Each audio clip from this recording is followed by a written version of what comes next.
Good afternoon, Patriots, and welcome to another edition of Occam's Razor.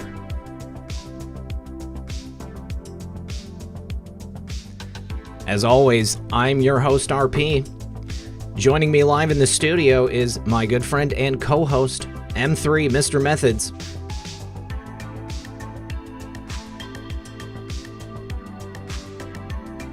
What a day, guys. So much information we have to share with you today.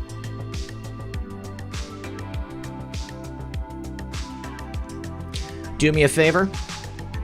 Please consider liking and sharing this broadcast. Help us break through the algorithm. A very special episode today. Episode 17.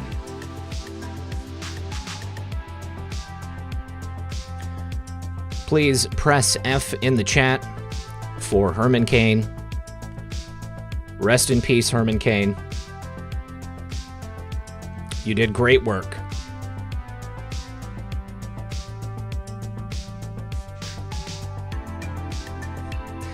Hello to all the Patriots from all across the world. Thank you to the mods for keeping the chat comfy. Thank you to everybody who's here to hang out with us. Get your daily dose of midday information. Do me a favor, guys.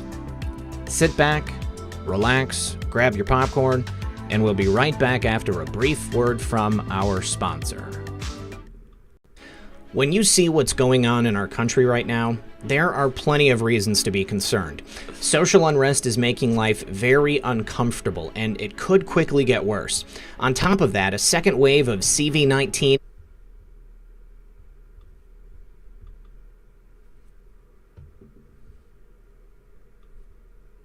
When you see what's going on in our country right now, there are plenty of reasons to be concerned.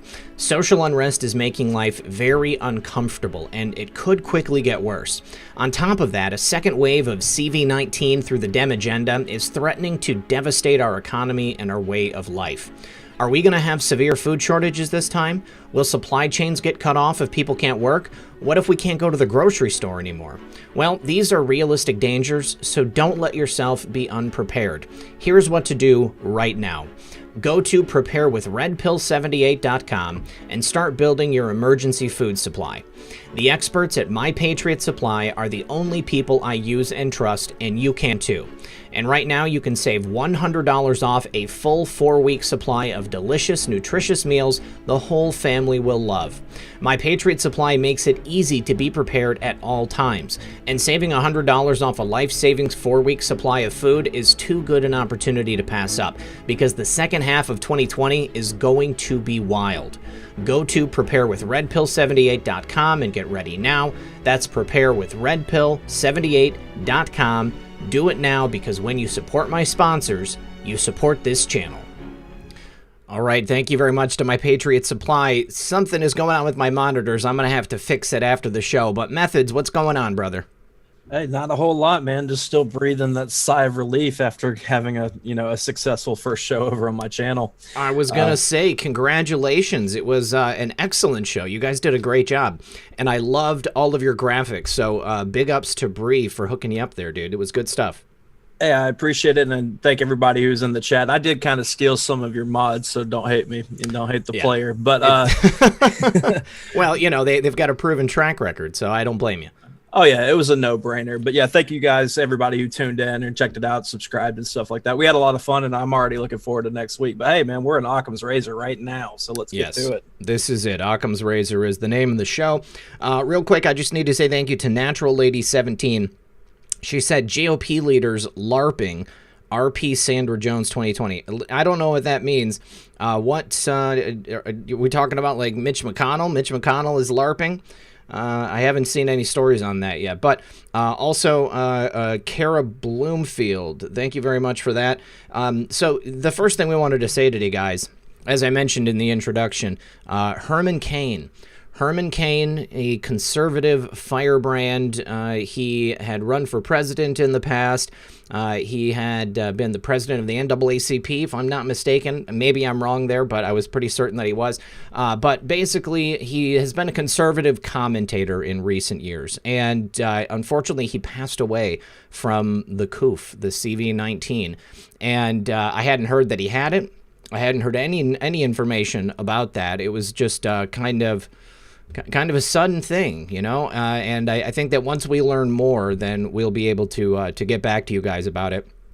Somebody, Miss Sue in the chat, says that she thinks that they took him out. I don't know. We'll have to, you know, reserve judgment, I suppose. But I mean, go ahead. We question everything, and I can respect it. Making bold statements like they took him out, we don't know. But what I have seen out of this is how the left is just going ahead and just disgracing his name in real time of us finding out about his passing and making it political. They're talking about how he went to Trump's rally, didn't wear the mask, and then ends up in the hospital, and they're saying he died from the virus, but we know he was stage 4.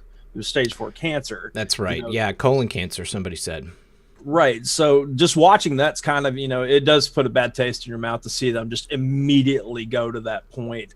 But, you know, then again, on our side, when certain things happen, we go out for the jugular as well. So it's just the world we live in, I guess. So multiple people in the chat saying that he has been fighting cancer for quite some time. Guys, honestly, I wouldn't be surprised if this is another case of overinflation. He was in a hospital, he had colon cancer, he passed away, and they took it as an opportunity to place a check mark on that CV box. So I'm going to go ahead and call it for colon cancer, especially because we never heard anything about him being sick. And Herman Cain is the kind of guy who would have been taking HCQ. I think I'm sure everybody here has heard that Louis Gohmert was one of the recent people to also be tested and come up positive. Apparently, he took 2 tests. One was the quick test, and they said they've been getting a lot of false positives. So they went ahead and gave him the more reliable test, but that one also came up positive. But he was on Hannity last night, and he said that he is going to be starting that regimen of HCQ, zinc, and zithromycin. So I'm sure Louis Gohmert is going to be okay. But something about this method, you know, Louis Gohmert is a team player, if you know what I mean. Louis, I think he's pretty woke. He understands what's going on. So wouldn't surprise me if perhaps this was you know, some type of theater in order to show that this treatment is very reliable and in quick order disposes of the sickness itself. Yeah, I mean, we don't really know how much of what we're watching is the Kabuki theater or not, but you know, it is plausible. I mean, he seems all right, you know, from what I can tell past that. But Redeem Patriot in the chat says right to try, and that's the point. I mean, this whole case against HCQ and trying to stop these medicines from being available to people for them to even try. You know, I was talking to a doctor friend. I'll leave their name out of it, but they were saying how much a lot of doctors and stuff have been concerned and nervous to speak out and try to support HCQ because they see other people doing it, and then the rest of them are targeting to get them fired. And it's all happening behind the scenes in the medical field. Now, I'm not saying it's everywhere, but I just know somebody who showed me a few cases of that happening. So it's not surprising. We should be able to make our decisions, you know, comfortably, but you know, the mainstream media, Democrats, everybody, they don't like the idea of us making decisions for ourselves. So they try to make those decisions for us. Hey, Stony Joe says, can a patriot get a happy birthday? Happy birthday, Stony Joe. You know, and Methods, I think this is actually a good time to maybe jump ahead to that story from Ohio, considering the nature of the conversation that we're having right now. Previously, in Ohio, the use of HCQ, or chloroquine on its own, had been prohibited for sale to treat CV-19. We have some good news on that. Governor Mike DeWine is asking the Ohio Prescription Board to halt the new rule prohibiting the selling or dispensing of HCQ, which means that people are now going to have the opportunity to get that as a treatment. And there's been some coverage about it from local news agencies there in Ohio. I think this is a big win because never in the history of the earth, I think, has the medical community rallied behind the prohibition of such a universally known and accepted treatment for a number of things. It's like you would think that this was strychnine, rat poisoning. And, luckily, Mike DeWine must have gotten some information, or perhaps maybe he had a positive diagnosis and just hasn't told anybody, and he took this stuff. Maybe somebody he knows had to take it, and they were treated. Who knows? There has been all kinds of anecdotal evidence. Maybe he saw that press conference in Washington, D.C. the other day. I don't know. But this is great news for people of Ohio. Oh, I totally agree with that. I mean, we need to have governors, step up to the plate and actually go against this. The idea of us not being able to, even have the opportunity to take something or have the conversation with our doctors and say, hey, do you think this is right for me? That's, the patient, doctor confidentiality thing. We're supposed to be able to have that conversation and move forward with it. Just real quick, Sean Hughes in the chat says, why is nobody talking about the Maxwell docs? We're going to get to that a little bit. Patience. Patience, Sean. But as of now, we're still kind of waiting on certain things. But we'll get to that here in a little bit. Oh, hey, also, my boy Floyd Stanifer, he has a new channel on YouTube, and I just subscribed the other day. I haven't had time to watch any of the videos yet, but I encourage you guys to check him out. He is a patriot and a longtime viewer of the program.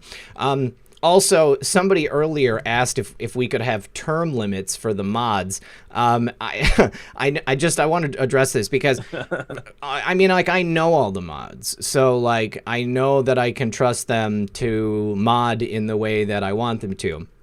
There's all kinds of people who want to be mods, and I'm not saying that the person who requested this is this, but there's also a lot of people who might want to become mods just so they could throw a monkey wrench into the operation over here. So making somebody a mod is not something that, I just do at the, on a whim. It's something that there was a little bit of thought that went into. So while I appreciate anybody who wants to be a mod, it's not something that I'm actively taking ongoing applications for. If some people have to stop being mods, I'll definitely consider some new people. But right now it's all sorted. And, in the meantime, I just appreciate everybody, keeping the chat comfy and helping to make it as civil as we possibly can. So thank you very much. But anyways, Mike DeWine, he had a statement regarding his decision, and he said, I agree with the statement from Dr. Stephen Hahn, the Commissioner of the Food and Drug Administration, that the decision about prescribing HCQ to treat CV-19 should be between a doctor and a patient. As I said in my video the other day, I have to disagree with Governor DeWine. The time that I am most comfortable making decisions for my own medicinal treatments is only when I have a fact checker from either Snopes or Twitter in between me and my doctor. And if my doctor has some advice for me regarding a treatment, and maybe even specifically HCQ, I'm going to go ahead and check with those guys over at Twitter first before I make a decision on something like that. Right. Yeah, the arbiters of truth, man. What would we do without social media telling us what to think and not think? I know. I'd be totally lost, I think half our audience would too. If it wasn't for these guys, the gatekeepers, these arbiters of truth, then we wouldn't know what to do, to say, to think. And who knows, we'd probably have a bunch of people still alive on the face of the earth, people who needlessly succumbed to this ridiculous disease from car accidents and falling off buildings and stuff like that. Right. Yeah, man. They're so brave. Yeah. Brave. Man. All right. So, I'm getting back to Herman Cain. It says he was hospitalized on July 2nd with the virus, makes no mention of his stage 4 colon cancer. And he's been on a ventilator in an Atlanta area hospital. Now, this immediately makes me think of that nurse from New York when she came out and said that the thing that they did, as soon as a patient came in, if they tested them and they came up positive, then they would just immediately put them on a ventilator and they would dope them up with a bunch of morphine. You got a 74-year-old man. He comes in, his immune system's already depressed, probably because he's got, colon cancer. They put him on a bunch of morphine in a drip, then they throw him on a ventilator. What do you expect? You know, I mean, respiratory failure is like the most likely outcome from something like that. You know, I haven't heard anything good about this.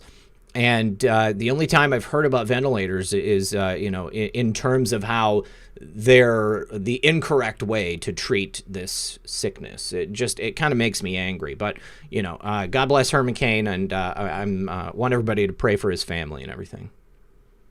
100%. Yep. All right. So moving on to the next topic.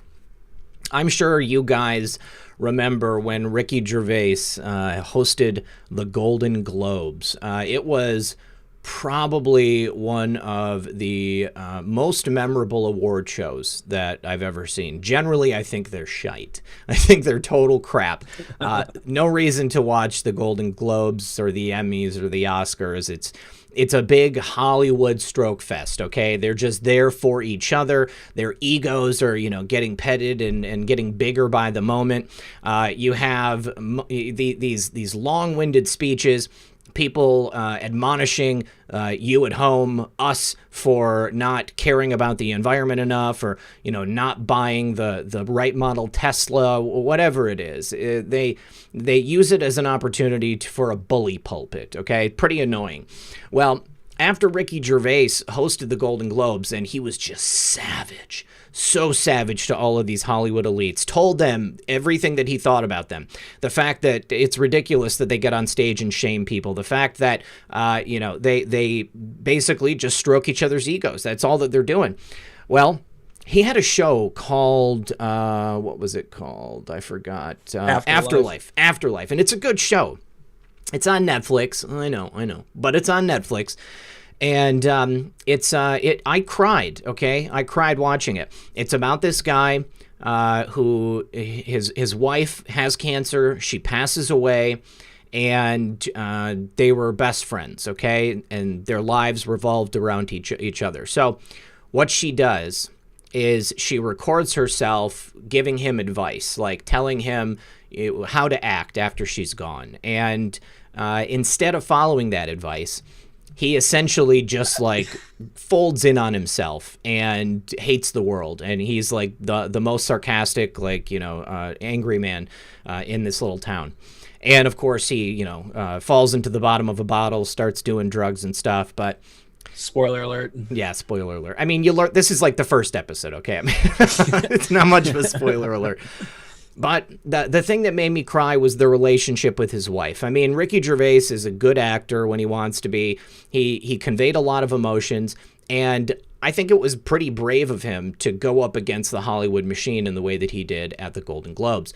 So his show, which was a quality show in like just a sea of garbage, it was not nominated for any Golden Globes. And it didn't get nominated for any Emmy Awards either. All right. It didn't get nominated for any Emmy Awards, but his speech of the Golden Globes did. And he had some choice words for Hollywood. Now, I can't actually show the tweet, unfortunately, because of the mess up in my monitors here. But he basically tells Hollywood to stop effing kids. Okay, that's actually exactly what he said. Hey, Hollywood, stop effing kids. I couldn't believe it. It was, you know, this is a big deal. I mean, watch Ricky Gervais end up at the bottom of a parking ramp now. Right. Yeah. As soon as I saw this, I was like, man, this has a lot of likes. I wonder what he said. And Yeah. you know, you read through, and he's just talking about. And I shared the link out there in the chat.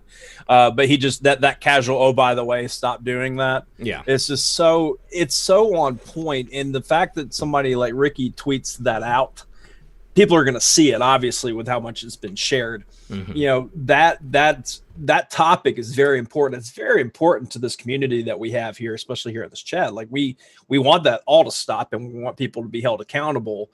And we know that Hollywood is essentially, you know, all fighting to be the employee of the month for the good graces of Hollywood. Mm-hmm. You know, they're always trying, they have no problem stepping in degrees of separation from their own humanity that they were supposed to be born with, Mm-hmm. to do these movies, the psyops that we deal with, trying to, you know, pervert our culture and everything like that. So, kudos to Ricky. Whether you love him or hate him out there, somebody might dig on him, find some stuff. The fact that he's saying this under his own name and stands by it is a beautiful thing. And we hope to have more of that coming. And I think we will. I think we're going to kind of reach this like crux moment where there's going to be like, all right, if I'm a Hollywood celebrity and they're all going to start going down past the Weinsteins and all that, then I might need to go ahead and, ride this wave and say, all right, here's the truth. And I think we're going to have that moment, and it's going to be beautiful. And we're going to have to decide amongst ourselves, like, are we going to forgive them because they're willing to speak out now? But at the end of the day, I just think that the truth needs to happen. Yeah. Brad says, watch the series Derek. I couldn't get into Derek. It just made me too uncomfortable the way that he acted in Derek. He plays an awkward person in Derek. I mean, maybe they're supposed to have a disability or something. But, so here's the thing. There are so many people in Hollywood. This is a massive machine, an industry that is built around suffering. It's not simply the children. There is a fair amount of organized crime there in a number of different areas, lots of money laundering. And I don't think that anybody goes to Hollywood. Maybe there's some really sickos, but probably the fair amount of people go to Hollywood because they think that they're going to make it big on the merits of their talents. And then they get there, and then they discover that in order to go forward, they have to compromise themselves. Maybe that doesn't happen right away. Maybe they are talented, and they get into it, and then they're told, well, if you want to continue, you're going to have to do this or that. And not everybody there are doing the terrible things that many people believe most are. So, again, I've said this before. People deserve the right to fair trial, to have their accusers confront them in court, to have evidence presented, no matter how likely it looks like certain people are. There are people out there who will post really, pretty overt clues on social media, and, I'm willing to maybe, feel the deck is stacked against them. But, just because Ricky's in Hollywood, I mean, it doesn't mean that he's ever been compromised. I mean, he's a comedian. He started out as a comedian. That truly is something where you can succeed on the merits of your own talent. People go to clubs, they perform, people buy tickets to see them because they're funny. It's not the same thing as somebody like, a Disney child star being compromised and then, being turned into an adult star and being compromised further. Ricky started out because he was a writer, because he was a comedian, he was funny, and then, he got to this point. I think maybe he's the only person who could have spoken out about this in the way that he has, probably because he has not participated in it. He just knows that it's happened. And rather than come out and say, I've heard all of this stuff, he was able to put it out there in the guise of comedy. But of course, everybody knows that it's really what happens, So he gets to expose it, puts more eyes on it, people pay attention, and then they amplify this message. And then hopefully we're going to get people who are exposed to a far greater degree. I agree, and I'll just keep this quick. I know we have a lot that we want to get to, but I mean, to me, if somebody goes in and they had no idea about what was going on in Hollywood or how bad it was, and then they stay in it, to me that's complicit, and I feel like you should step up and do that, and make the statements, get your protection from the government, and get everything out there. So at a certain point, I find them all guilty, but that is what it is. Sure. I see Thomas from True Reporting in the audience. What's up, brother? Glad to have you here. All right, so the next thing we want to talk about is the global awakening, the spread of our favorite Anon. It has gone mainstream in so many ways. For a long time, we've known that this was a global phenomenon where we go all worldwide on a daily basis. People in every country posting pictures of themselves, with that 17th letter of the alphabet. Many people out there are aware of this phenomenon. Well, now it appears that the global fake mainstream media news is also aware of this phenomena.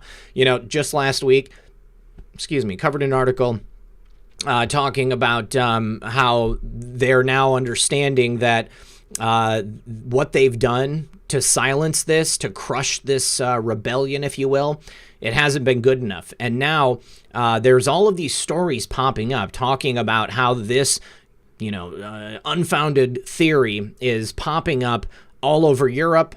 There are think tanks doing research on our favorite Anon, on the phenomenon of it. And I would say that all of these mainstream media outlets are completely freaking out.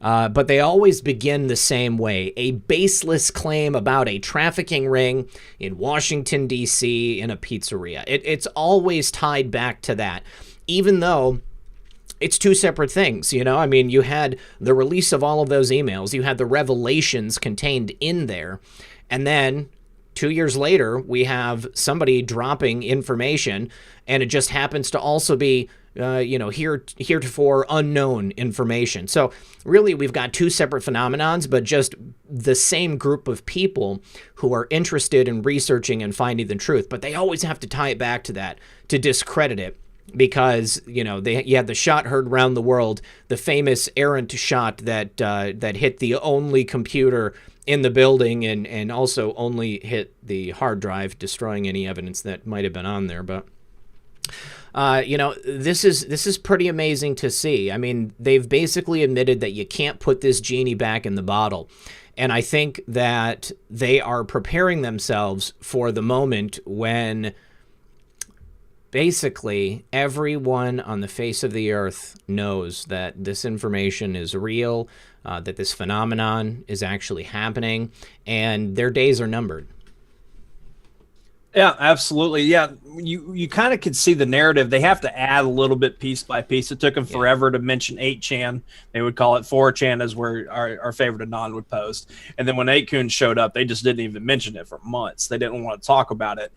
And now it's funny to me that they say now it's going global. We're now seeing it kind of pop up in Europe and stuff. When we have patriots in the chat now, give me a 1 if you're not in America. If you're one of our international patriots, give me a 1 in the chat. We've known for a while that this has been global. It's just funny how they have to kind of slow roll it and make like, oh man, this is now getting worse. That thing that Twitter needed to censor and Facebook's looking into censoring. We now see it popping up in other countries. And it's fascinating to me that they try to hide how big it is. Because I mean, look at the chat. This is our international audience right here. Thank you guys for tuning in, even if it's in the middle of the night. Mm-hmm. Now I do have a few links, but I mean, I feel weird sharing links to like CNN and Vice in the chat. Mm-hmm. But it's pretty much like what Red Pill said. It's the talking points. Now the interesting thing is that ISD link for the global organization, that it's a group think tank. And I'll drop this link in the chat because they did a full-blown, I think it's like 20-page report on, and they call it the genesis of a conspiracy theory. And they have a Q on the front of it, key trends in QAnon activity since 2017. So if you go to this link I'm dropping in the chat now, you will see the download for the PDF, and they're breaking this down. And when we were laughing, I was laughing with some friends earlier about, can you imagine like international people that think they're know-it-alls, they've earned their keep, their resumes must look good, but they're sitting in Zoom chats trying to figure out this movement. And it's completely hilarious that they have to do this stuff. So definitely, if anything, it's a funny read. I saw some screen caps. My buddy Endorphin was going through it, so shout out to him. But yeah, it's just they have to kind of control the narrative on something that is such a crazy enigma. It's pretty funny. So from the study, in particular, this research highlights a significant uptick in the discussion of our favorite Anon in 2020 and suggests the theory is reaching a larger audience. The reasons behind this uptick need to be investigated further, but regardless of its genesis, reflect a greater flow of traffic around this harmful conspiracy. Harmful to whom? Harmful to them. That's the only person that's being harmed by this, or the only group that's being harmed by this. I need to say thank you to Elise. Elise, send me an email. Appreciate that. Also to Jennifer Hanlon. Thank you very much, Jennifer. And that's it. So appreciate you guys. Thank you very much. Now, in addition to the expanding global reach here, the platform that we're streaming on right now is, they've been trying to crack down on content from related to our favorite Anon for quite some time. So anything that explicitly lists it, you know, they've got those Wikipedia entries that will appear below the title of your video. If you put it in the description, if you list it as having anything to do with our favorite Anon, it's not going to be sent out to everybody in the same way that would if you're making videos about puppies or drama videos about people in the makeup community or whatever. That's the stuff that this platform wants, but it doesn't want people thinking for themselves or talking about this type of research. And now, you know, even if you don't overtly enter it into the title, I mean, clearly my channel is still under attack by them. So they've gone from trying to remove anything from the search results that explicitly says that it has anything to do with that subject, to now starting to freak out because it doesn't matter. People are still making videos about this stuff, and the people watching these channels know that this content is going to be there. So I think we might be on the verge of what we've been worried about for a long time, like a complete purge of channels that overtly talk about these subjects. You know, I mean, other platforms, we've had Twitter and TikTok. TikTok is Chinese, so I could care less. But we've had Twitter and TikTok take action to explicitly remove this content. And this is why I've always tried to be so careful about the way that I phrase things, because I knew that a day like this was going to come where it might be necessary. I don't want to go back and scrub my catalog. You know, I don't want to delete a whole bunch of videos. They've already made me delete a couple of videos. I don't want to delete any more. So, you know, this way, because I've been pretty careful this entire time, I think that it's less likely that I'm going to be one of those people. But I wouldn't be surprised if we see a couple of our favorite patriots losing their channels, which is just going to be so sad.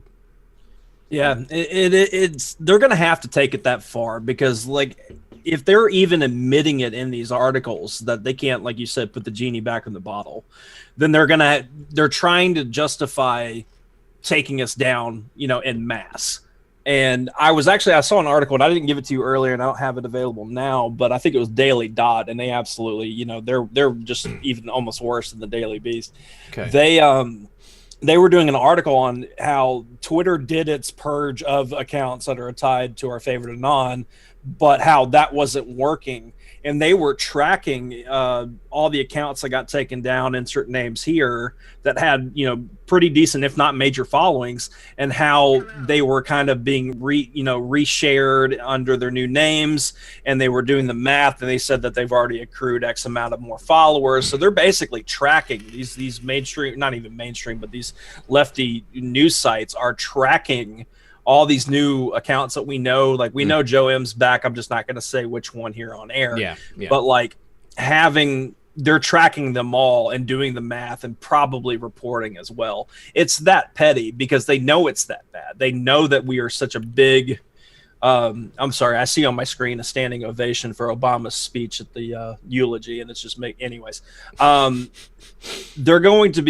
They're going to have to go after all of us, and that's pretty much the gist of it. They're going to have to, because we're not going to stop, and this is still growing. I mean, we've got 4,200 people here hanging out with us on an afternoon, and I wonder how many of y'all even knew Obama was on the screen right now. I didn't see it.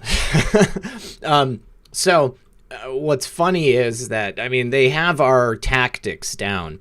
It says, The way this content is viewed across YouTube is not based on the videos recommended to users, which is what normies do, but the content of the favorite Anon related videos themselves. Influencers will often shout out another in a video or direct viewers to other pages, regardless of how this platform moderates the Anon tags and videos. However, there are some tags which they don't know about because they're so obscure, so it's impossible for the platform to search those results and filter it and extract it from other content that they consider to be factual and reliable. So yeah, this is they're gonna have to go scorched earth. I mean, that's the only way, and I feel like they're reaching the point where it's just too late for them. I mean, everybody knows it's everywhere. You know, I mean, you've got people running for Congress talking about it. You've got the president tweeting and retweeting people with content related to this question. You know, and it's there's too many of us. Okay, I mean, what are they going to do? They're going to delete half of the platform? I mean, that's exactly what it's going to be at some point. Yeah, and I agree with the people out in the chat. Yeah, we don't care to hear what Obama's got to say. I can go ahead and tell you with the mute on that he's probably using this as opportunities to take jabs at Republicans, to take jabs at, you know, how they're handling the virus. You know, insert all the talking points here. I caught a little bit of Pelosi earlier because I was just curious, and her first thing she wanted to do was have everybody stand up that was from the House and the Senate, like all the Democrats, so they could be, you know, cheered for being there. Okay, you made it to a funeral. Good for you. Pat on the back. It would, like, now actually go to Congress for a change and do your job. It's just, so yeah, I'm ready for this to be over. And if anything, we better get the same treatment, the same whole, you know, wall-to-wall coverage of the funeral for Herman Cain. Because I'm sick of this, and that they give it all this attention and stuff, and then Herman Cain happens, and they're probably not even going to air it anywhere else, maybe Fox News, and that's a reach. No, they'll have some dismissive story about how Herman Cain was a divisive figure, and they won't cover his funeral at all. What do you want to bet that Obama today at the funeral mentioned something about that tweet from President Trump? President Trump put out a tweet today talking about mail-in voting and the reliability of mail-in and absentee voting. And he said, with universal mail-in voting, not absentee voting, which is good, 2020 will be the most inaccurate and fraudulent election in history. It will be a great embarrassment to the United States of America. Delay the election until people can properly, securely, and safely vote? Question mark. They are, boom, they are exploding their heads today. Everybody has been freaking out. I spent a lot of time this morning, probably more than I should, just on the hashtag delay. And just, it was 99% were all the blue check marks, all the verified people losing their minds that he even asked the question. And just imagine being Trump for a second. I know we try to put ourselves in his shoes all the time, and we don't know how he does it. But imagine just being like, you know, you look over at Dan Scavino and say, you know what, ask the question. Ask this question. Yeah. And you do that. And within 15 minutes, every mainstream, including Fox News, all of them had to change their schedule, fix the chyrons at the bottom of their screens, get people's opinions, and go nuts, and they all were losing their minds talking about how he can't do it. It's not justified. It's against the Constitution. I was watching a few liberal Twitter accounts saying, this is what we all feared. The time has come. He's just not going to leave office. Yeah. He's just going to cancel the election and be a dictator. And I loved it. I thought it was hilarious because all it takes is just for, you know, a few words on Twitter, which we all know without Trump and without fighting for this election, it's a garbage social media site. I'd love to get rid of it one day. Yeah. Yeah. But the fact that Trump could do that with one question is just amazing. You know, there was a report that President Trump shared on his YouTube account yesterday.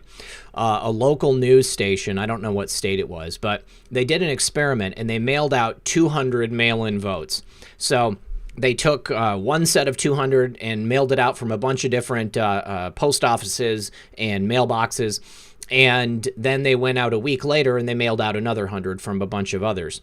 And the first set of mail-in ballots, I think they only received 79% of them back. The other 21% were lost. And then in the second set, they lost like 7 of them. But in the meantime, whenever they tried to pick them up, they were mishandled, they were misdelivered, they got mail for other people. And it really proved the point that just regular mail-in ballots are completely illogical and they are not safe, they are not secure. Anybody could get them. as was proven by the fact that they didn't receive all of them back. And it also showed the discrepancies in the time. So people seem to think that you can mail something out and within 2 or 3 days the post office is going to get it. The post office recommends that you send your mail-in ballot at least 1 week prior to when it's actually due. But the canvassing boards of all of these different states that are trying to push mail-in ballots, they are allowing you to request a mail-in ballot less than a week before Election Day. So knowing this, they're going to attempt to have a campaign where, we can't call the election until every single vote is counted. And then in the meantime, that's going to allow for ballots to be, fraudulently created, hundreds, if not thousands of ballots to just, fall off of a truck and then end up at Kristen Sinema's house, that kind of thing. So it really is CBS did it. Thanks, Mandalorian. So a local CBS affiliate. But I mean, it was an excellent story because it just showed all of the flaws in the system. And when you look at it on a massive national scale like that, if we have tens of thousands, millions of people doing mail-in ballots because it's not safe to go to the polls, then it's going to cause some major problems. So President Trump trolling the left, he's trolling the right too. We got Republican senators speaking out on this. Dan, was it Dan Crenshaw? The guy with the veteran with one eye. Dan Crenshaw. He was saying, no, it's a simple question, no delays. We just have to make the election secure. So if we can prove that mail-in ballots are insecure, but they won't accept that the risks don't outweigh the rewards, if you will, of having to do mail-in ballots, though it's safe to go to polls. If they won't accept that, then what are we going to do to make them safe? What other things could we do? Could they have, I guess, people go to your house, canvassers come out and collect your votes, but then you got to talk to somebody. So I think the only way to do it is to create larger polling places with social distancing, make people wear masks, and then and also have a voter ID. But as long as this crisis is in play, I don't think that the Dems are ever going to let up. They're going to say that there is nothing safe other than mail-in ballots. So, President Trump, we need you to do something about this because we can't afford to have these mail-in ballots all across the country. So maybe delay. Right. The fact that he even asked the question keeps the debate going on. And of course, it's a laser pointer. It is trolling. It's keeping the attention, but it's keeping the attention on how important it is to make sure that this election is secure. And that's kind of the big takeaway in this. Mm-hmm. I do believe that there's some type of plan for this. And I know a lot of people have pushed this. Julian's Rum out there, shout out to him. He's been pushing a lot. Like if the masks work and we're all told we have to wear them, and saying that's how we can fix things. If we can wear a mask, we can go vote. And I can appreciate that. If that's what we have to do to get through this, and then everybody's like, man, 2020 was such a mess with the election. How about next election? Let's just have voter ID by then. You know what I mean? Yeah. So we'll see where this goes. But the idea of getting away with mail-in ballots, I just don't see it happening. There's no way that they could pull this off when we've seen like the articles of mailmen like throwing away mail-in ballots and stuff like that. And then you're also asking with the canvassing thing, you're asking to make sure that whoever's around canvassing and picking up this stuff is going to be unbiased when the country is so divided and so more into politics than pretty much ever before, right? Mm-hmm. They're gonna be voting one way or another, and if they go around and see all these Trump flags and stuff at people's houses, they're gonna be like, yeah, I'm gonna just lose that one because I already know who they're voting for. Mm-hmm. So yeah, we'll see what happens, but as of now, I'm taking myself down and I'm voting in person. 100%. I'm definitely going to do that. I've seen some people complaining in the chat about President Trump saying this or saying that he needs to, stop talking. I guess I would caution you against assuming you're smarter than President Trump. I think that President Trump has a calculated and thoughtful reason for everything that he does. And I think that his appearance to be unthoughtful or not calculating in the decisions he makes is all part of the play. I think that President Trump knows what he's doing, and for whatever reason, I don't claim to understand all of it, but I like to try to see the bigger picture. And if he's out there talking about it, then there's a reason, and all we can do is wait and see what that reason is. And, you know, I mean, remember back to when President Trump first came into office, Mitch McConnell scolding him for saying that he wanted to drain the swamp. No more of this drain the swamp talk. Well, Mitch McConnell shut up pretty quick on that. And now we've actually seen true draining of the swamp, things in action taking place. And President Trump has been very successful on all of the initiatives that he's really tried to go after. So we're going to have to just wait and see how this plays out. I've seen also many people in the chat mentioning that Fauci is championing the wearing of goggles now. Yeah, Burks even apparently she said something this morning on Fox News about how like you could bedazzle your goggles or dress them up or whatever. Yeah, they're pushing that for sure. But on that point about Trump and trolling and how he needs to tone that down and all that, you know, we always question how Trump can handle some of these, like the mainstream media in the press conferences. Mm-hmm. You know, how does he keep his cool with all this trash talking, this relentless stuff? Maybe his way of venting is doing this trolling stuff. Mm-hmm. Because I know when I have a lot on my mind or whatever, and I just go a little scorched earth on Twitter a little bit, talk some trash, it does feel better, you know. Mm-hmm. Yeah, I do get it out that way. So maybe that's his way of doing it, instead of, you know, creating a soundbite clip publicly of him just really letting loose on people. But I don't know, but I'm gonna let him be himself. You know, he's the president, but he's also human. That's right. Let him do it. Let him do it. Mary says, Patriots are inspired by your dedication and devotion, Zach. Thank you for always showing up and caring. Be well and be blessed. And then with kinship from the whole family. You know, also, you guys, I had some viewers of the program, Rebecca and Tom, sent me a donation to cover Muffin's vet bill last month. And I accidentally called Tom Todd on the air. And I wanted to say publicly, because I'm sure they're going to be watching, that, buddy, I am so sorry. I meant no disrespect. And I just want you to know that I definitely understand why you might have been a little bit miffed. So Who wants to be named Todd? Nobody wants to be named. Sorry if there's any Todds in the audience. But thank you. Thank you, both of you, one more time. Also, let's see. EO2 Dave says, Tim Pool posted the links on Twitter to prove that Trump can delay the election because of the pandemic. Well, based on that, that's a good point. Yeah, I'm gonna go look up. I'm gonna go to Tim Pool real quick, guys, because I want to see this. Well, while you're pulling that up, we're sitting at about 4,700 people hanging out. We're halfway through the show. 1.9 thousand likes. If you guys don't mind turning that thumb blue, that would be great. And just like he was reading off those donation comments and stuff, thank you guys for hitting us up on PayPal, Cash App, all that good stuff. Okay, what? People saying Trump cannot delay the election are technically wrong. COVID has created an easy pretext for Directive 51. Directive 51 is something which would allow President Trump to suspend the government and basically fire everyone and create a new constitutional government. I'm actually 100% on board with President Trump doing that.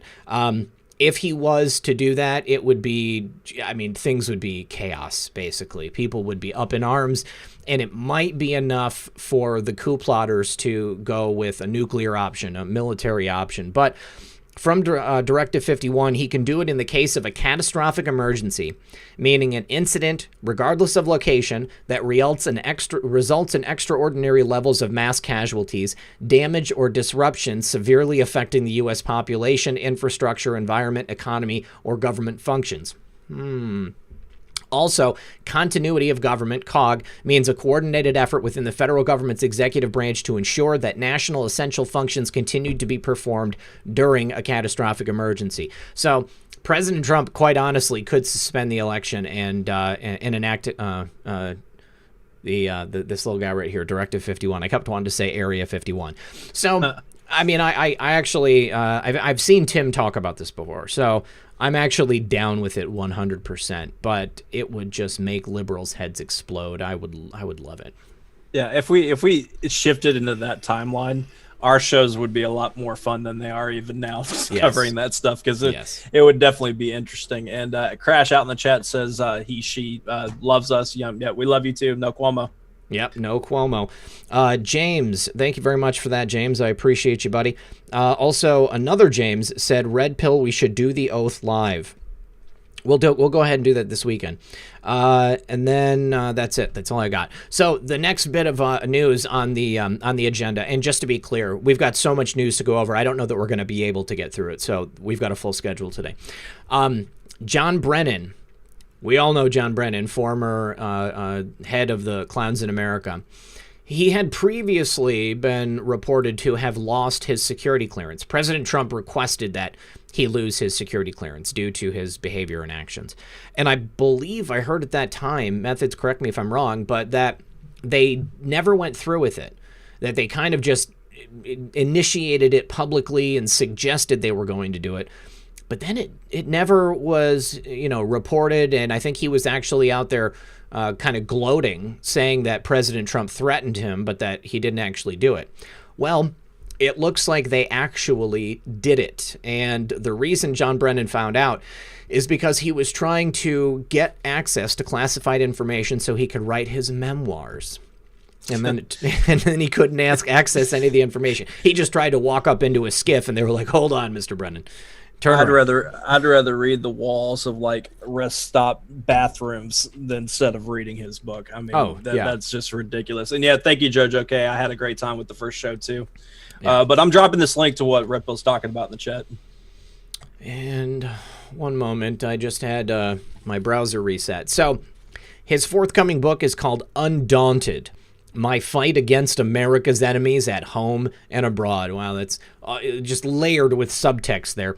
And after months of haggling, he discovered the Clowns in America was abiding by the directive that President Trump gave in August 2018 that purportedly forbids anyone in the intelligence community from sharing classified information with me. Oh, man, what an epic troll.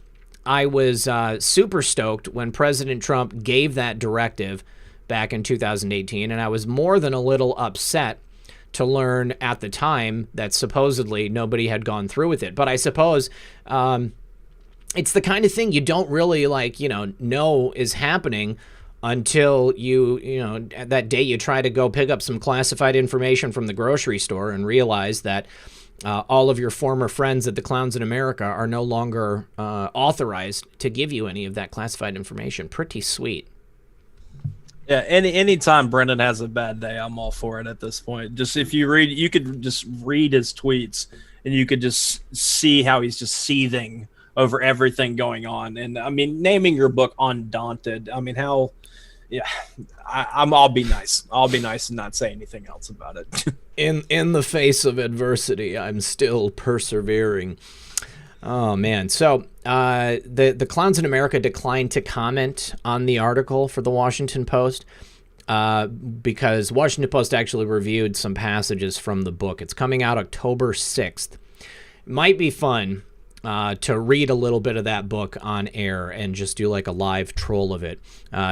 Who knows? It could be totally dry and not exciting at all. But I think there's probably going to be some interesting passages from there. If nothing, then to be able to compare John Brennan's accounts of what's happened to real life, especially once he gets publicly indicted. That's just my theory about it. But I hear you. But I mean, if I was General Flynn and that book came out, I would film myself live streaming myself setting it on fire. because that right there, the biggest kill box around Brennan would be coming from Flynn. Everything, a lot of what was going after him. I know the FBI did a lot of that stuff, but the operations because of what he was going to do to Brennan, what Flynn was going to expose, what the clowns were doing. To me, that's going to be sweet, sweet justice for Flynn when anything goes down against Brennan. Yeah. Also, Sammy Q Patriot is here, and yesterday on Method's show, I know that she said in the chat that a family member had passed away. So definitely prayers for Sammy and for her family as well. Absolutely. Okay, so moving on next to the update on the Flynn case. So we've got a tweet here from Technofog and a court filing. Apparently, the original order compelling Judge Sullivan to dismiss the Flynn case has been vacated, and the case has been scheduled to be reheard by the court sitting en banc, which I guess means that instead of just one judge presiding over a case, because of the complexity and the, ins and outs of everything having to do with this case, even though as far as I'm concerned, it's a fairly clear-cut case. The man was railroaded. He was charged with crimes he didn't commit. He was forced to plead guilty, and the Justice Department asked for it to be dismissed. But now, because Sullivan has been back against the wall, denying anything that the Justice Department has directed him to do, wanting to keep the case going, it's now being moved before this panel of judges, I suppose. So oral arguments are set for August 11th. And it looks like Sidney Powell is going to have the opportunity to once again argue the legitimacy of this case, only now she's going to be doing it against this panel of judges. Methods, do we know how many of those judges are in that court? I sure don't, and if anybody in the chat can let us know, just tag me with the number, and we'll see if we can figure it out. But no, I'm looking here. Our buddy Scott from Woke Societies had tweeted out what en banc means, because I know I've seen a lot of people asking about that just in general, and you're pretty much on point. I mean, it's supposed to be for complex cases or something that's that big of a deal. But the big deal about what's going on in this case with Flynn is how much they're trying to turn the screws on him. But this basically takes it out of the judge's hands, as I understand it, Sullivan, because Sullivan's already has his own representation, and we know that he's a criminal defense lawyer.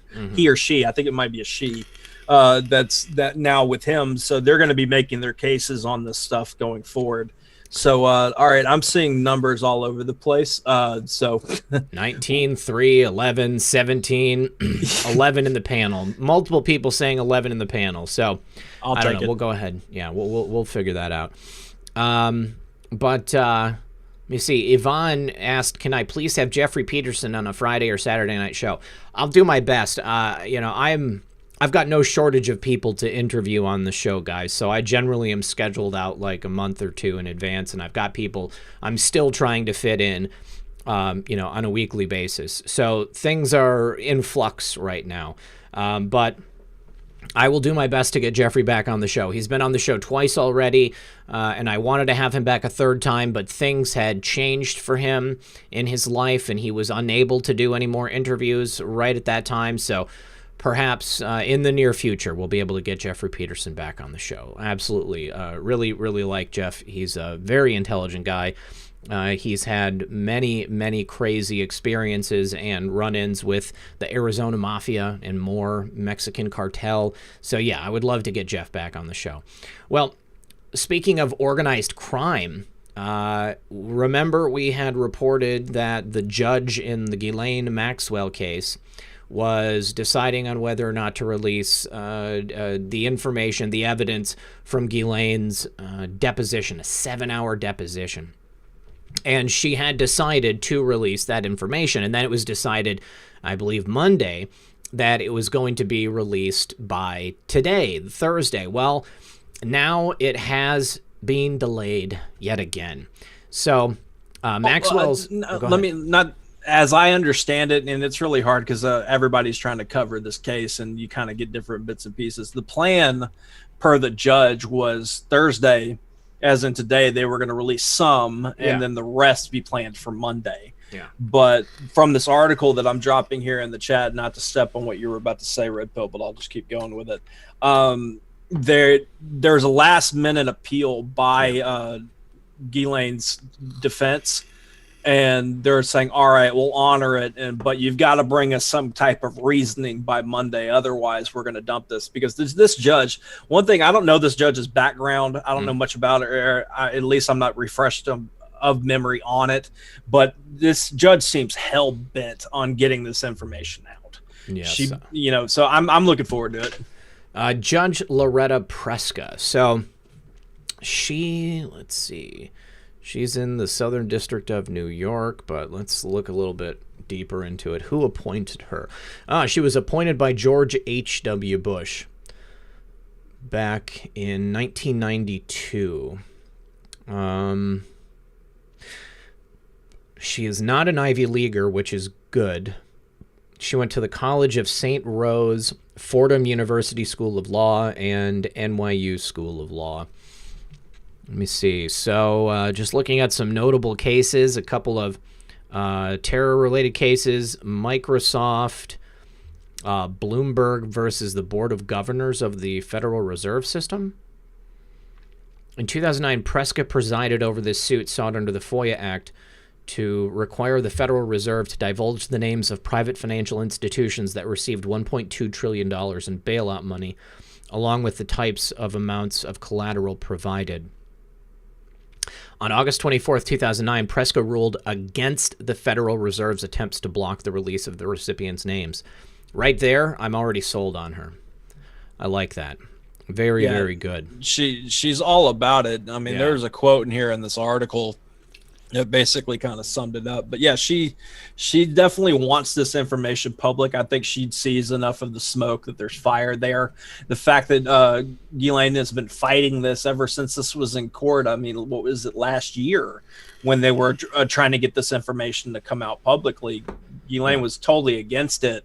And then now that she's been picked up and, you know, she's indicted and stuff like that, then, you know, it makes it even more important for this information to come out. Because we all know the writing on the wall with this. How far does this go? We don't care about your elitist status. We don't care what positions of power you're currently in, how it's going to shake things up or make your lives terrible. We don't care. Let it happen. Let the information come out. Let us all disseminate it, put it out there in the public, let the public opinion be there, and then let justice be what it needs to be. We're tired of all this stuff, you know, dancing around. And I know it seems like this is delayed, but they were intending by Monday, regardless, to have this information out. But the idea of today was as soon as, but now it's definitely going to be Monday. So it'll be all right. And I see a bunch of people asking, I don't mean to use your platform, Red Pill, to say this. My channel, as far as on YouTube, if you go to my Twitter account, I have it linked there now. But if you just go to youtube.com/c/methods, you know, the 3E thing that I do, you'll find it on there. It's not, you know, not that hard to find.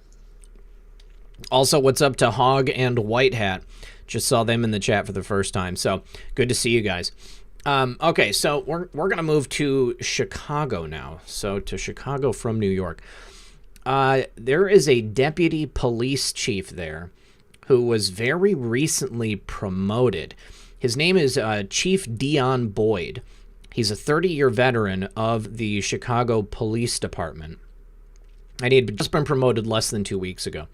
But he was found deceased at the department's Homan Square facility. So inside the police department on the city's west side of an apparent self-inflicted GSW, gunshot wound. From the Chicago Police Department, I am extremely saddened to share with you today the loss of a respected member of our command to suicide. We are shocked, saddened at the loss, and it's deeply felt by me and the many colleagues and the friends with whom Deputy Chief Dion Boyd worked and mentored throughout his career. He was taken to the Cook County Medical Examiner's office. Gosh, he's only 57. He was promoted to Deputy Chief of Criminal Networks, which focuses on gangs and drug investigations. There's going to be an autopsy on Wednesday, and Mayor Lori Lightfoot, Beetlejuice, is speaking out on Twitter. This to me seems very strange, but he would be the 10th Chicago police officer to die by suicide in 2 years. And apparently the Justice Department has discovered that the suicide rate inside the CPD is 60% higher than the national average. I wonder how much higher than the national average the NYPD suicide rate is. But right, yeah, he was suicided. I think that's definitely the insinuation that we're trying to make. Very strange. He would be, you know, a 30-year veteran. 30 years? I mean, the guy's up for, what do you call it? Pension. Guy's up for a pension. Just got promoted. I mean, things are good. Chicago's not asking any police to even enforce the law. I mean, he had a cushy job. Why would he want to go ahead and do this? You know, I mean, it seems very suspect.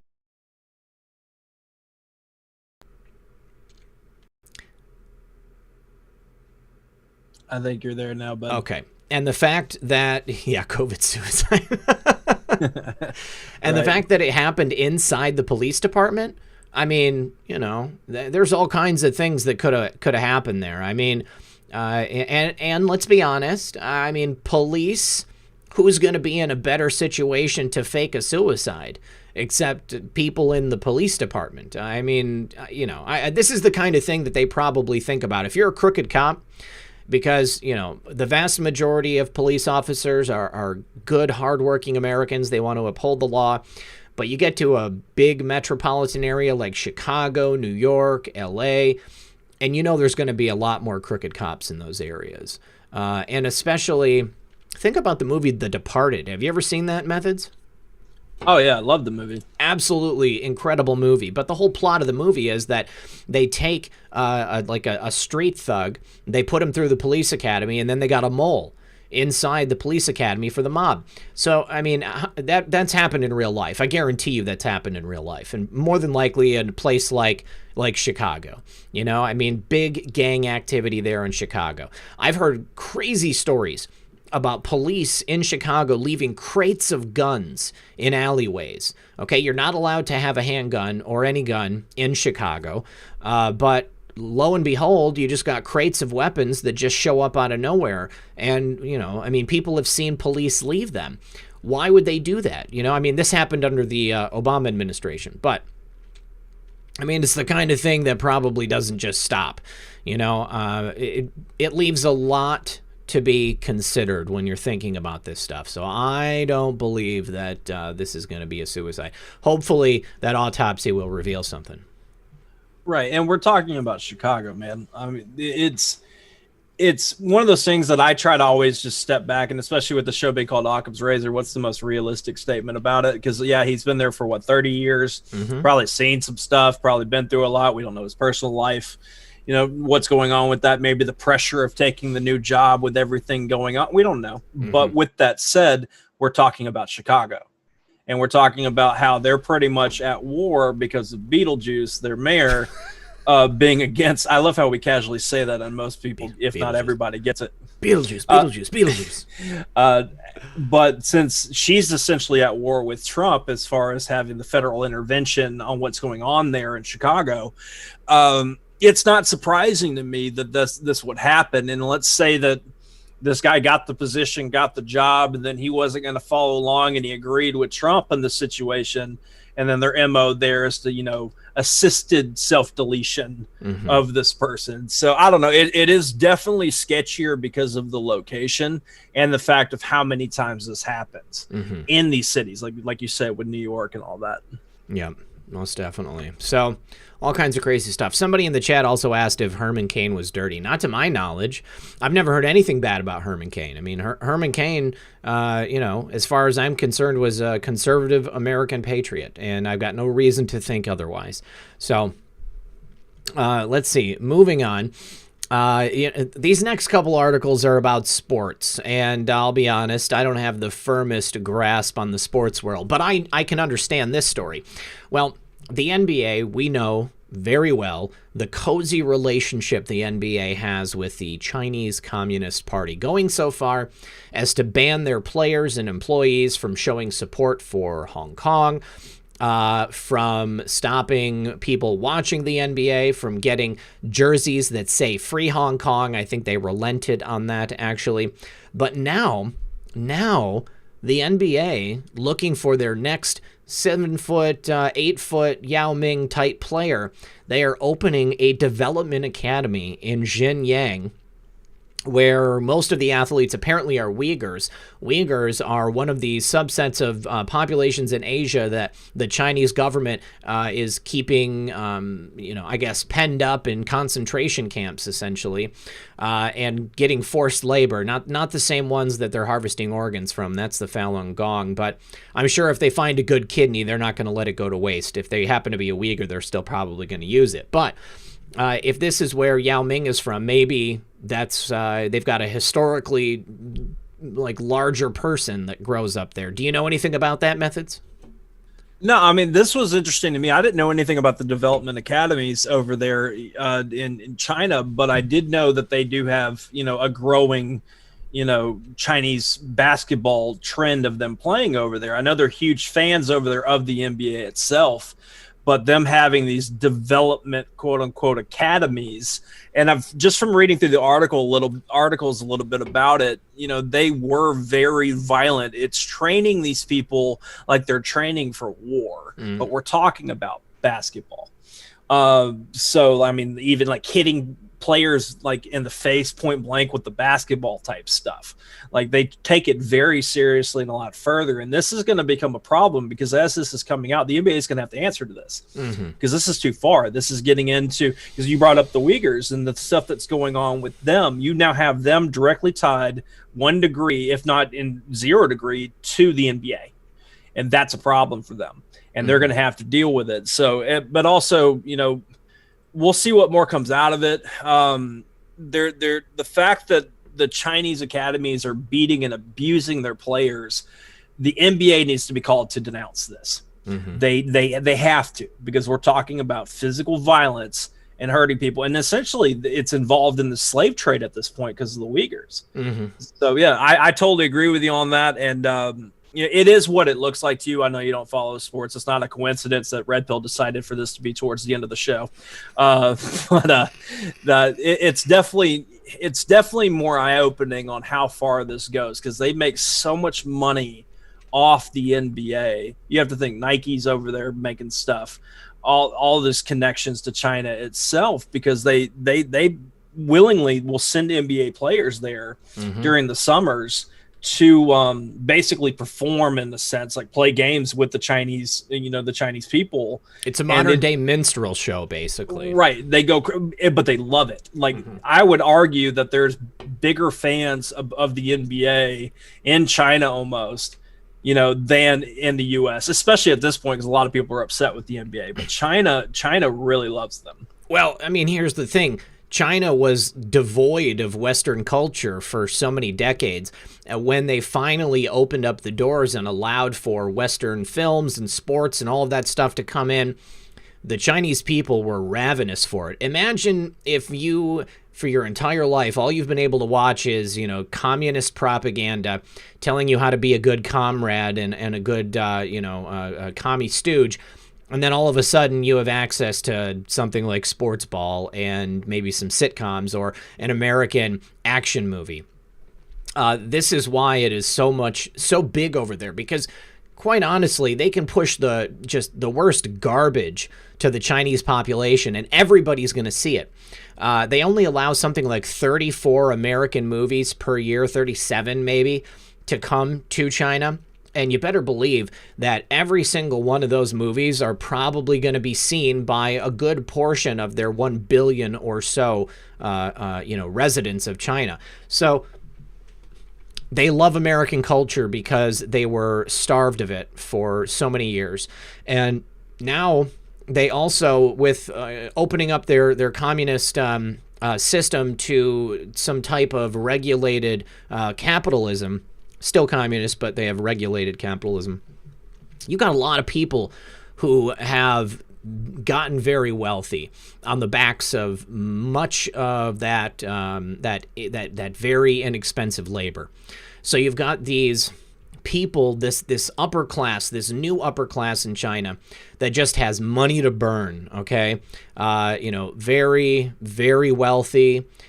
Very cold, because communism is not a warm political philosophy, and they're also very, very quick to dispose of people, and life is disposable over there with their history of slavery, of forced labor.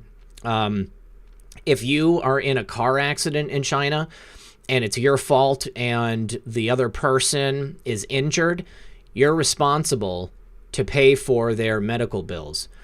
And quite frequently, you will have people who, they've got a lot of people in the streets. Somebody runs over somebody, and rather than pay their medical bills, they'll just make sure that they don't survive, because then you're not, due to take care of anything. it's a cold, really, really foreign type of system that they have over there. Something that we can't look at them and compare them apples to apples with America. Okay, that's why when we were talking about CV-19, the fact that it originated there, if it was done on purpose, many people were like, how could they do that to their people? Just because we would never do that to our people doesn't mean that the CCP has any qualms about doing it to their people. People are disposable, okay? They look at people in the same way that, Imelda Marcos looks at shoes. It's just another thing you can use, and maybe that's a reference that many people aren't going to get. But it's disposable, okay? And that's the way you got to look at it. Yeah, and I'll take it even further on that. I don't know if you've seen the CCTV video. I've seen at least one, I want to say two, and it was from China of somebody getting an accident in the streets, like what you're talking about. They might have been on a moped or something, but they wreck. They're obviously on the ground. They're in the middle of the street. They could be unconscious. We don't know if they're alive or not because you're just watching from a camera, and you just slowly watch for like 2 minutes straight of the video of cars just driving around the body. Mm-hmm. And just that's the culture that's been created, and that's the kind of culture that would be brought in this direction. Mm-hmm. And that's why I'm really appreciative of the stand against the CCP that we're having from like Josh Hawley. Cruz has been talking out a lot about it. I think Ron Johnson's been doing it. And obviously Trump talks about it all the time. Yeah, we need to not allow this to get any further. We need to cut ties as however much they're involved, because they're so involved in even the state level. It's such a problem that we need to clean it up, and it's going to take time because of how much that the infiltration, not invasion thing. They literally, we open the doors to them, and we know who to thank for that. Yep, we certainly have people to blame, and this is why it's so important that we tighten down on those restrictions and make sure that we remove them from these positions. Now, this is something we didn't actually discuss too much when it happened, but when Attorney General Barr gave that speech about Hollywood and China, one thing that was said was that Disney, their Shanghai operation, some of the executives at Shanghai Disney had openly displayed Communist Party insignia on their desks, meaning that they themselves, while being executives at Disney, are also high-level members of the Chinese Communist Party. What does that mean? That means that the U.S. government has intelligence operatives, or is at least receiving information from inside Shanghai Disney, and they're watching, and they're paying attention. So when he gave that whole speech all about how Hollywood is being corrupted and kowtowing to the Chinese Communist Party and how dangerous that is, it wasn't just, speculation. I mean, they know that Hollywood and China are deeply infiltrated amongst each other.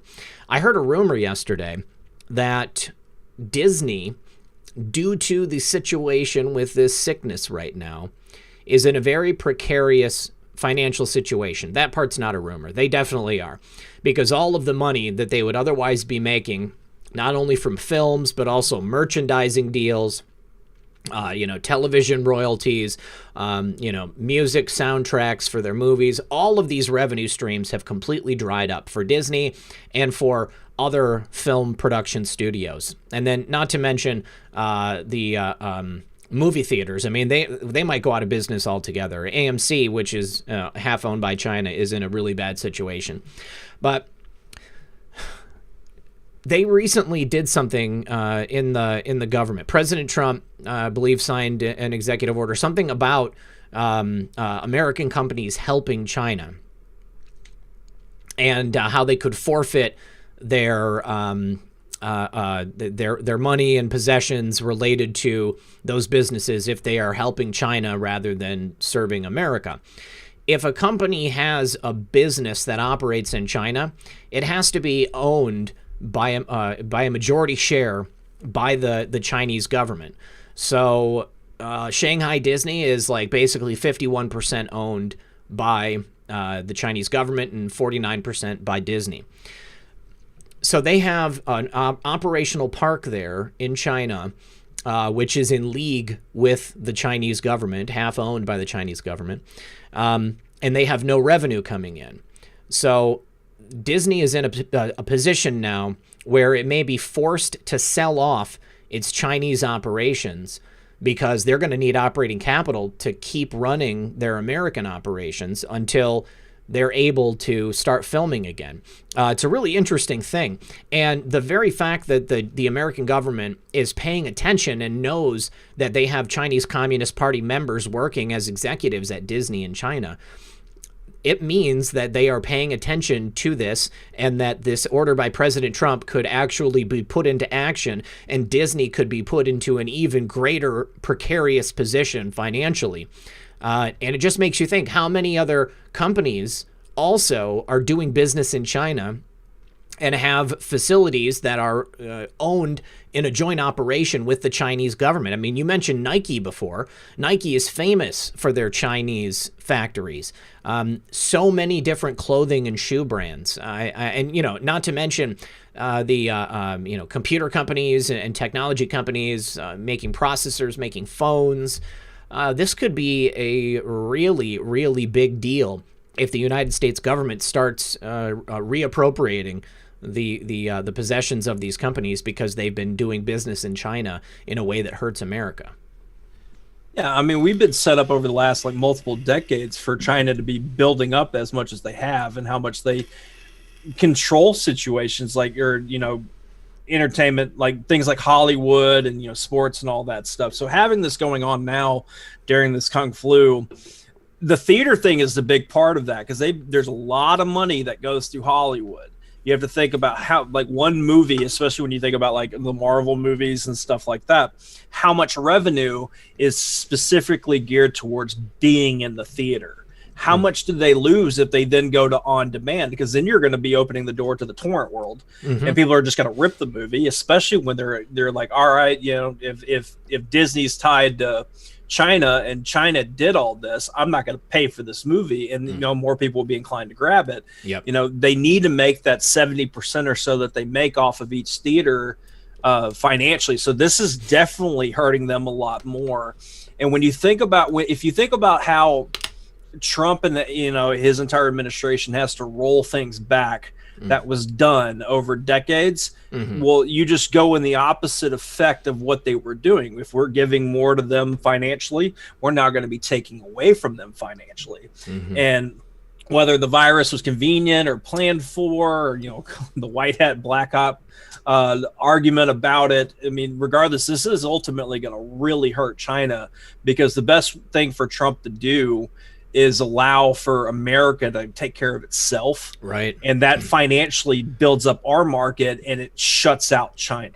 And I think we're going to see a lot of that happen. This is exactly what I was thinking yesterday when I was hearing this being discussed, is that, man, if there was some white hat element to this, it's an ingenious way to force the hand of these American companies to cease operations in China and therefore really reinvigorate the American economy by moving all of their operations over here. I mean, we've already kind of seen that happening to a certain degree. Hey Jude says that Obama's eulogy for John Lewis used the opportunity to push mail-in votes and ending filibusters. Well, I'm sure it did. Yeah, they always hate filibusters when they're not the ones giving them. So continuing on in the vein of sports ball, the NFL just had a really controversial announcement. Apparently, they're going to be fining their players if they go to church and they're above 25% capacity. Not fining them if they go to a protest or a riot that's over capacity, because all of them are. None of them social distance. Only a fraction of them are doing anything close to what these regulations and suggestions tell them to do. But if they attend worship services, also they're prohibiting them from attending indoor nightclubs and bars and indoor concerts and professional sports games. They're going to fine them. How much are they fining them?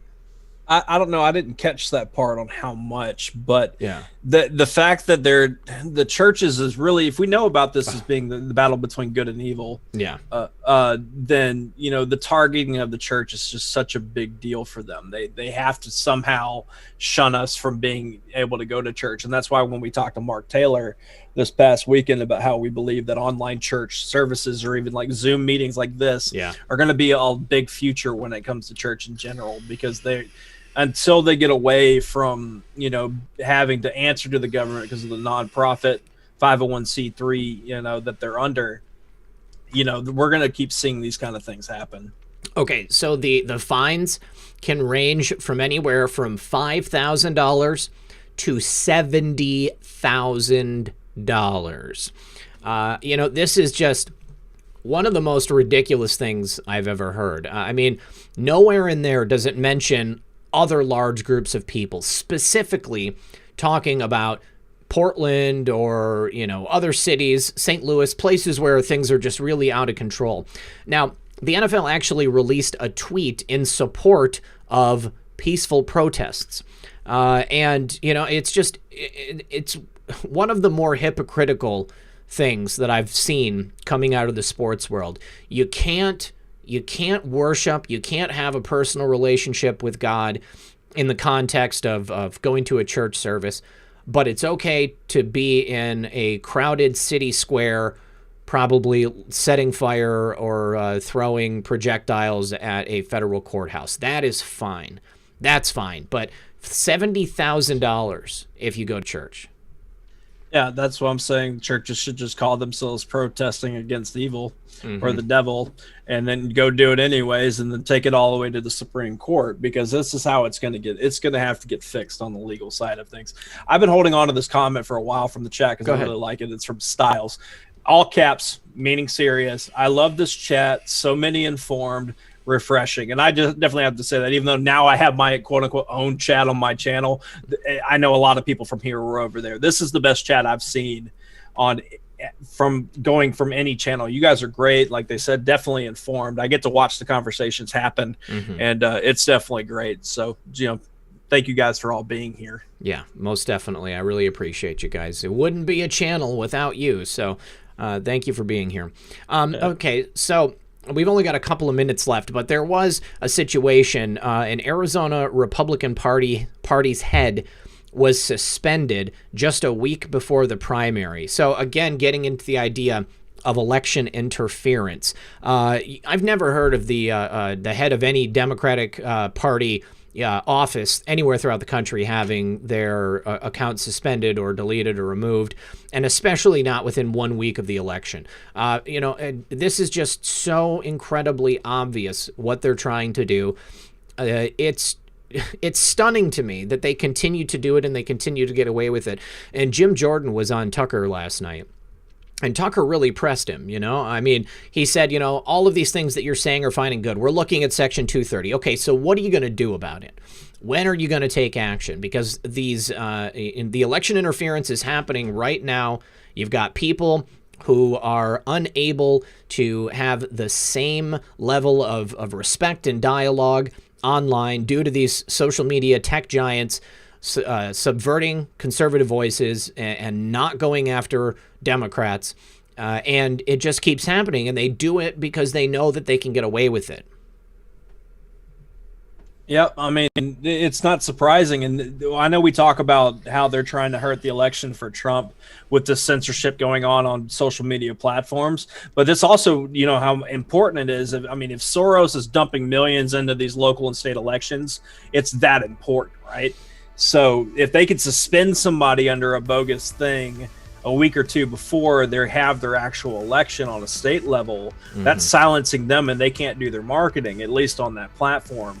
And that could shift, because we're not talking about millions of votes in these cases. We're just talking thousands, and some maybe tens of thousands. And that could be affected real quick if you just don't hear or able to hear anything or have that person rebut anything in that time. Tootsie says, Red Pill 78 is poised. Thank you very much. I try to present the show with a modicum of poise and grace, most definitely. All right, guys, we are reaching the end of our regularly scheduled broadcast. I just want to give a big thank you to everybody who did send donations throughout the show. Appreciate you guys. Don't forget to be here at 6 p.m. for another edition of Red Pill News. I'm going to be talking with my buddy Bob about the Three Gorges Dam specifically and the implications of what's happening there with that flood. This is bigger than I think most people imagine. You know, when I initially saw it, I thought to myself, oh, you know, they're going to get what they deserve. But it is really bad for a lot of different people. So you're going to want to tune in for that. We'll talk about some other stuff too. But that's what we open with because I think it's pretty important. So thank you, Methods, once again for being here with me. Thank you to everybody in the chat. Thank you to 412 and on. Good to see you, buddy. Yeah, hey, speaking of 412 there, I grabbed the link because he's having his Taking It Back show with Dilly. And quite frankly, they do every Thursday here at 4 p.m. Eastern. I'm about to riddle the chat with the link. Make sure you guys go over there and hang out. Yep. So check that out, definitely. Thank you to the mods for keeping the chat comfy. And we'll be back on Tuesday at 1:30 for another edition of Occam's Razor. In the meantime, be here tomorrow night at 10 p.m. for another edition of Friday Night Live. Same Saturday at 9, and then we got Comfy Sunday on Sunday at 7. So everyone have a wonderful day. I got to walk the dogs and give them some food. Love y'all. We'll talk to you soon. Much love, everybody.